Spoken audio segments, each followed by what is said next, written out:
This podcast sometimes uses strong language, and it may cover topics that require viewer discretion. Also, it's a podcast. It's not a primary source of information. If you'd like to follow along visually with the show, or read any of the papers we talk about yourself, you can find all of those links and more at ridiculousresearchreview.com. This one comes to you from Gizmodo. And it is, scientists find your bones secrete a hormone that can make you panic. Oh my god, not my bones. Please, bones, don't. The underlying study here is a Columbia University study that turns out that your bones secrete something called osteocalcin, and that triggers your adrenal glands. Wow. So, Edie, are you saying that we have spooky, scary skeletons? We have spooky, scary skeletons. We do. They're inside us. They're inside of us.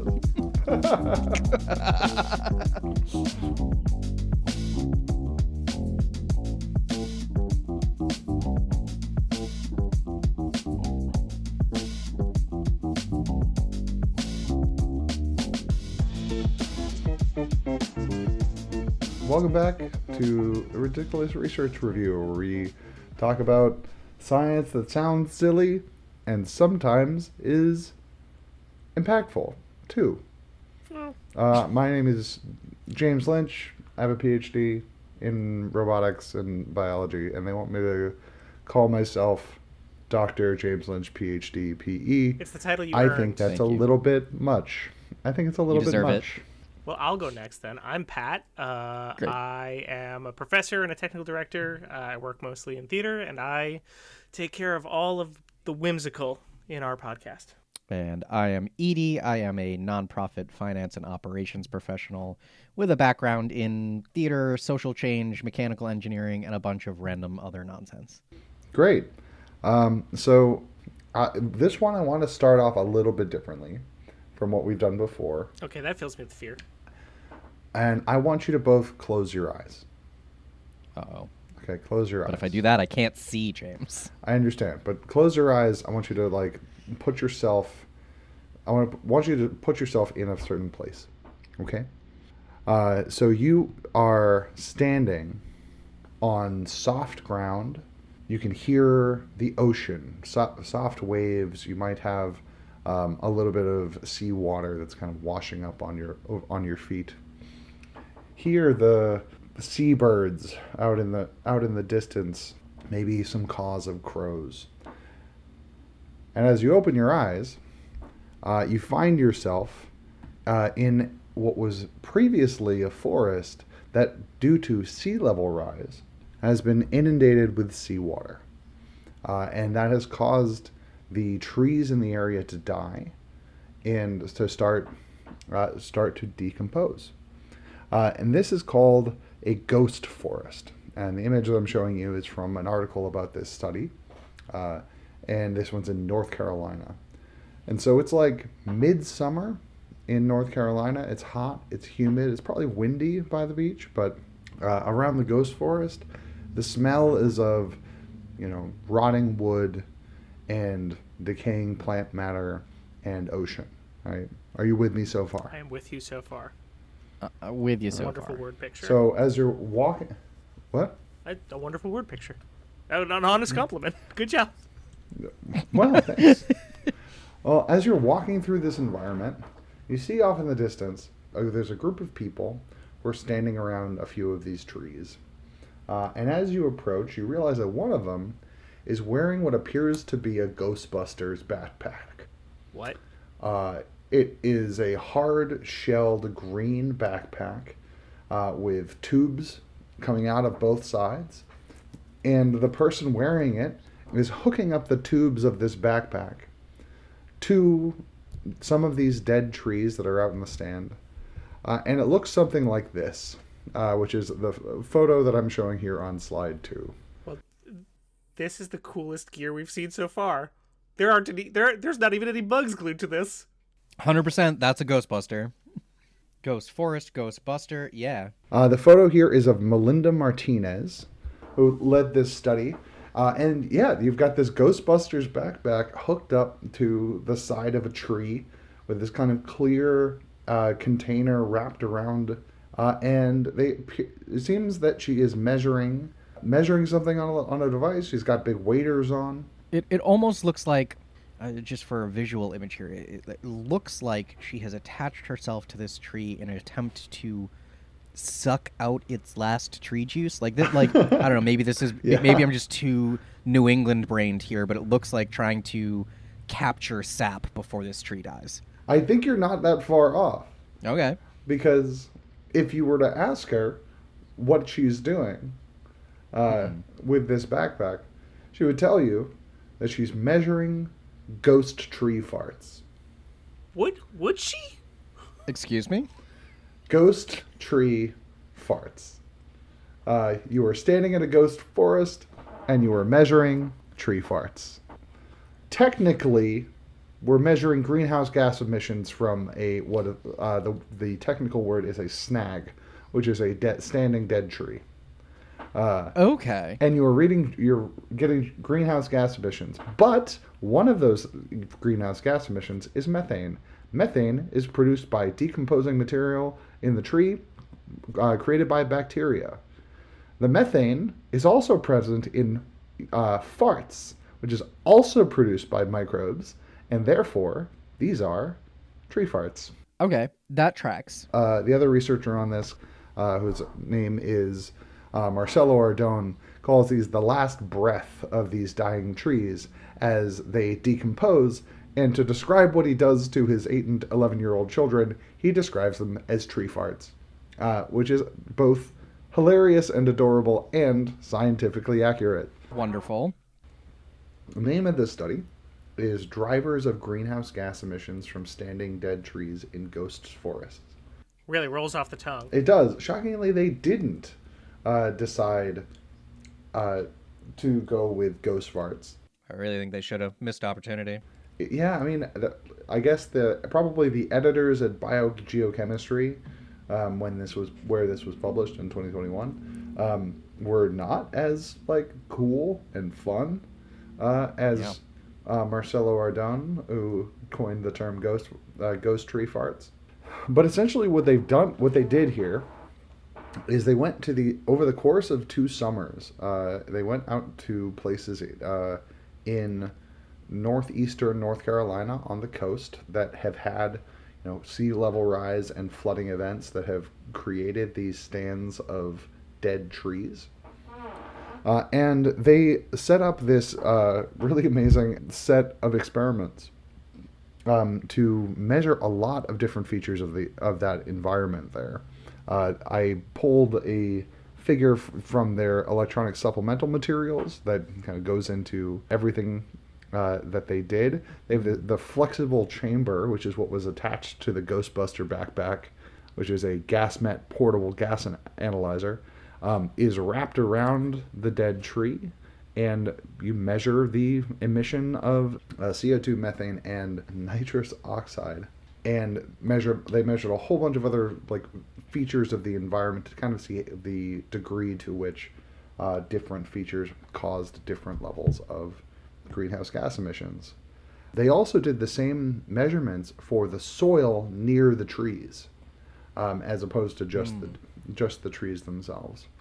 So they're seeing how much gas is being emitted from the soil as well? Is that what you're saying? Yeah, exactly. Because it turns out that anywhere microbes are, part of the process of breaking things down in the soil is creating what end up being greenhouse gases. So the whole Earth has irritable bowel syndrome. Yeah, I mean, most of it's coming out pretty smooth. If it all starts burping out, that's more like the IBS. So Yellowstone is irritable. This is just This is just like a normal, healthy, environmental healthy gut bowel biome. system.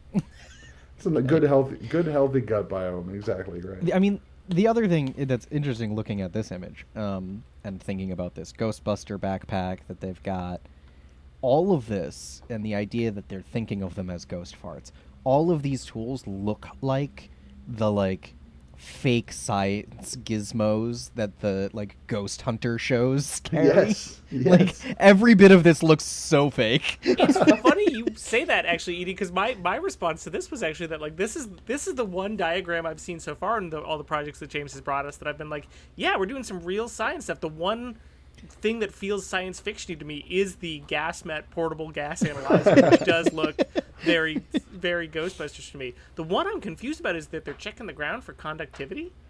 Yeah, totally. Water content, salt content, like in the salt content are they in using the that water can measure be changes in conductivity. Yeah, You got a real problem if your ground doesn't ground you. Yeah, that's true. But also, I don't know that it would in like a swampy environment if something's becoming a wetland. You're essentially standing in water, huh? Yeah, I mean, as far as the technical parts here, this is the one I am the least qualified to address because it's chemistry, and I know a lot of science, and I don't know shit about chemistry. I know how much I don't know about chemistry. Yeah, I don't I'm know. curious what the two turds floating in the water monitoring well are. Probably ways of measuring water level. I mean, they look like they do kind of look like floats, turds. like- I think They they're look like turds. floats. I think they're floats. but they've got to be measuring something. But what in the water are they measuring? I'm curious. It might be water level, actually. Just water level. It might just be water level. I'm sure they measure. I know that they measure a lot about the quality of the water, because they wanted to see like what are the kind of correlations. If you find, can you measure something about the soil and then based on that know what the gas emissions of all the snags around you. Where did you say? This isn't just a general. See, because I thought that we were looking at a general survey here, but all of this stuff you're saying is related specifically to the emissions that the dead tree is giving off, And the soil. We're doing both. and the soil. And what would they? But and- like that's what all we're taking baselines of, like, because we got temperature and barometric pressure and wind speed and humidity. We got pore sippers and all that conductivity kind of thing. Yep. We're just taking note of all of that stuff, but specifically looking at gas emissions from the soil and from the dead tree. Yeah. Okay. Yeah. Just want to make sure I understood what was. The main reasons that they're doing this is to kind of to flesh out the picture of what they call our greenhouse gas budget. It's because one of the ways that we can make sure that we know how we're doing in terms of climate change and climate change mitigation is being really understand really well what are all the factors that contribute. Like, Right. we know roughly how much greenhouse gas comes out of a car versus a truck. We can measure greenhouse gas emissions from factories, but we can even measure greenhouse gas emissions from hot asphalt, which hot asphalt gives off greenhouse gases. But we need to be able to piece together all of these different things in lots of different places. And this is especially something like this, which is a side effect of climate change, right? Like sea levels rising, so you get these ghost forests. Does this become like a self-fueling erosion? Yeah, you were talking about like the trees decaying is a problem. Is it enough to plant more trees? Or do they decay faster than the trees can take like gases out of the atmosphere? Do These the are dead important. ones fart more than the living ones breathe? You've phrased like a true poet. Can really. can the trees huff enough of their own farts to stop global warming? Yes, exactly.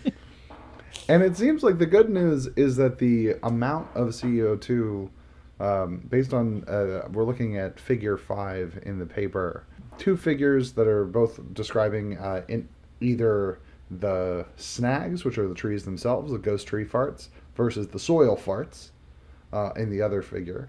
And they are plotting these in the 2 different years where these studies were performed. And it's a little hard to tell, but if you look at the scale bars on here, the soils actually emit almost 4 times more than the snags themselves did. So the soils fart a lot more than the trees do. Soils do.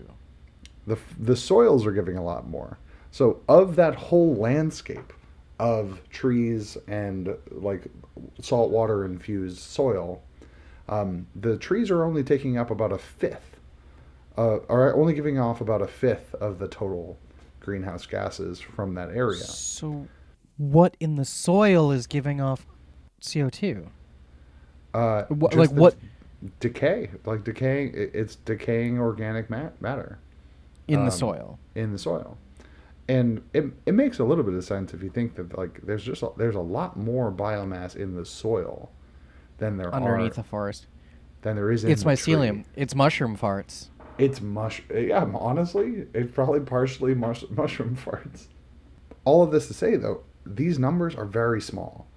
The soils themselves give off on average 460 milligrams of CO2, 5.9 milligrams of methane, and zero point 0.1 milligrams of nitrous oxide per hour.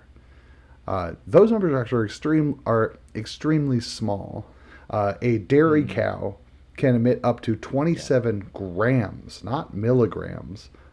So 1,000 milligrams times 27 of methane per hour. So these are dramatically. So one cow. Emits. A cow might emit more than acres of. That is this weirdly soil. a thing that I knew. Yeah. Yeah. Because You knew the methane output of a cow? Actually, yeah. I knew that this was a problem because at some point there was a study I was doing with meat packing industry. We were doing ventilation for a meat packing place, I think. Oh my God. And so we were talking about cow methane output.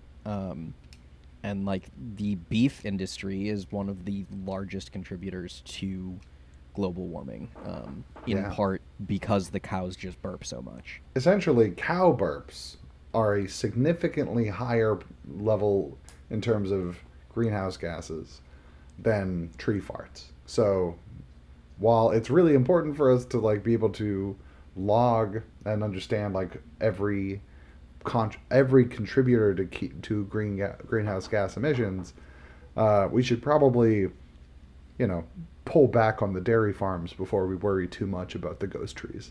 Interesting. Weird. So yeah, this one a little more tame than some of the others that I've brought so far. How do we feel? Yeah, I'm trying to think if I need any other clarifications on this one. I mean, impact. Yeah, so we're starting with impact. I mean, like, their own stated impact is low, but I feel like the impact to our understanding is fairly high. Yeah, I would actually give this one, like, if we're rating impact on, like, 1, it doesn't affect me at all, and I'm never going to see this come up in my life, 2, seems pretty important, like, new type of energy kind of stuff at 5. This feels pretty important because if they do this study and if they had found out like, oh, we got to deal with this tree problem right away, like I live in Brooklyn and I live in like the tall part of Brooklyn, which does mean that I will have seaside property within my lifetime. Yeah, like So- my gut biome puts this at a 3 on the impact scale. Yeah. I was gonna say 3, maybe 4, but I would we can say I would be comfortable with a 3 on the impact scale for this one. Please keep looking into this stuff. Yeah, Yeah. absolutely. Feels That's important. also how I feel.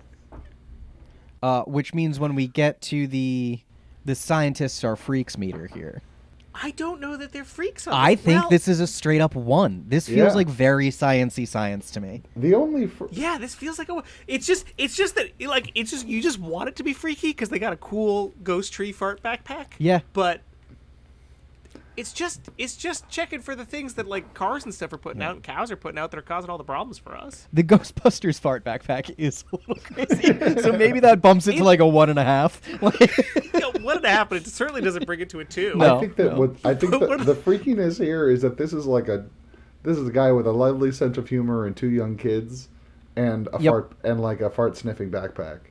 Yeah. So that's like a. oh man, when you describe it as a fart sniffing backpack, that does make it even worse. So it feels like a. Yeah, but he's the hero we need. Honestly, this one's so compared to the other stuff I'm gonna bring in this show, This is so tame. I one's do feel like very it's like a tame. one. It's like a 1.5. You know. Yeah. Sure. Listen, it's okay to have one that fits comfortably under the scales. Yeah. That's what it's for. Hey. We can't all have outliers here. It's Hey, good, interesting science with a funny fart joke on it. I'm Yeah. into it. This is a weird tangent that I may cut out, but I feel like it is fairly interesting. So I didn't know that they were out actually measuring the decomposition of these intrusive wetlands areas. I have read a little bit about these, weirdly enough, because of the Tabasco hot sauce company. Yes. Yes. They are one of in the area. They are one of the foremost ecological preservation it's the only place that their researchers and peppers grow. providers. Yes, because the only place their peppers grow is coastal, and the salt water is coming in and wiping out their pepper fields. Oh, basically. man. It's not just And coastal. so- It's one specific small Yeah. coastal essentially peninsula that is sinking into the sea. Wow. Right, and so they have an incredible vested interest in making sure that we know how to fight this climate change, basically, or at least how to fight this specific level rising problem, because it is going to completely wipe out their industry. Wow. Yeah. That's fascinating. That Yeah. is fascinating. Yeah, and so it was just weird because I have specifically read about these locations before, just not in the terms. I didn't know that there was a Ghostbuster. Where did I see that? Sniffing farts. I might have shared it with you because You might I have. just love I my feel like there Tabasco was so an much. actual documentary about this though. There might have been. Yeah, but I mean, measuring this stuff, measuring even the small effects, is real. It's real work. This took 2 summers. This is again, you're in North Carolina in the 2 summer. summers of pretty terrible, horrific work. Can we just mention? You are in North Carolina in the summer, In a swamp. in the stinky swamps, the stinky salt wetland swamps, in waders. So you're not out there in shorts, right? You're in waders up to your elbows, with this huge Ghostbusters backpack strapped to your back, Yeah. just trudging what I have to assume is for pretty hefty hikes to get out there. Yeah. Well, I what was it? We were just looking at this map. There might be farmland there might be farmland in some of these areas, but it's not super accessible. When you describe getting out there and the actual act of doing this science, it does increase how much these people are freaks in my brain. They did sign up to put on waders and go into the swamp in North Carolina in the summer. That is just Yeah. ecology research. They love just getting outside and measuring weird stuff. Are there indoor scientists and outdoor scientists? Would you describe it? Yeah, pretty much. You might call it field versus computational. Depending on your field. So they're field ecologists are a particular breed. Yeah. Folks who are spending long periods of time out in the woods. Right. I can't stop imagining the grad student that approaches Marcelo and says, "Hey, I'd like to get involved with your research. How can I help?" And Marcelo turns and says, "Well, what I really need is for somebody to go out in the swamp and huff tree farts." Yeah. Yeah, but actually, Edie, again, if we're looking at our freak meter in this specific instance, Marcelo so far is the gold standard of hires, Yeah. right? Because he hasn't handed you a freezer full of dead bugs. True. Hey, in He's like, "Would you comparison- like to go on a nature hike? You do need to bring this backpack." And you're like, "Yes, because I know what my roommate is doing." I have no moral or ethical quandaries on this one whatsoever. Isn't that Yeah. great? This is Yeah. It's wonderful. this is an easy one. I think our rating stands Impact 3, Scientists or Freak scale of just a 1. Yep. Yeah. Fantastic.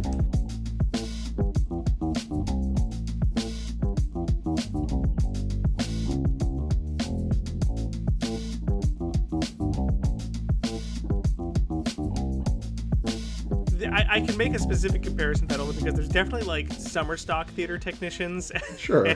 and thus good indoor technicians where you can't set me up in a parking lot to paint all day. I'll die.